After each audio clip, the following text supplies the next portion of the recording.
ఈ రోజు జన్మదినోత్సవం జరుపుకుంటున్న ఈ ఫోటోలో ఉన్న మా అబ్బాయి మోహన్ వీరేష్ కి అమ్మ పద్మావతి, నాన్న శ్రీనివాస్ కుటుంబ సభ్యులు కోరుతున్నారు.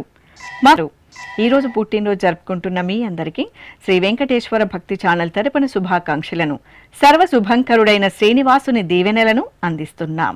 ఈ రోజు పుట్టినరోజు జరుపుకుంటున్న అందరికీ కూడా ఆ వెంకటేశ్వర స్వామి వారి యొక్క అనుగ్రహం పరిపూర్ణంగా కలగాలని కోరుకుంటూ, ఓం అమృత ఏవ సువర్గే లోకే ప్రతిష్ఠతి శతమానం భవతి శతాయుః పురుషः శతేంద్రియః ఆయుష్యేవేంద్రియే ప్రతిష్ఠతి పుష్ట్యైవ ఏతద్రూపం యదజా త్రిస్సంవత్సరస్యాన్యాన్ పశూన్ పరిప్రజాయతే బస్తాజిన మధ్యవరోహతి పుష్ట్యామేవ ప్రజననే ప్రతిష్ఠతి.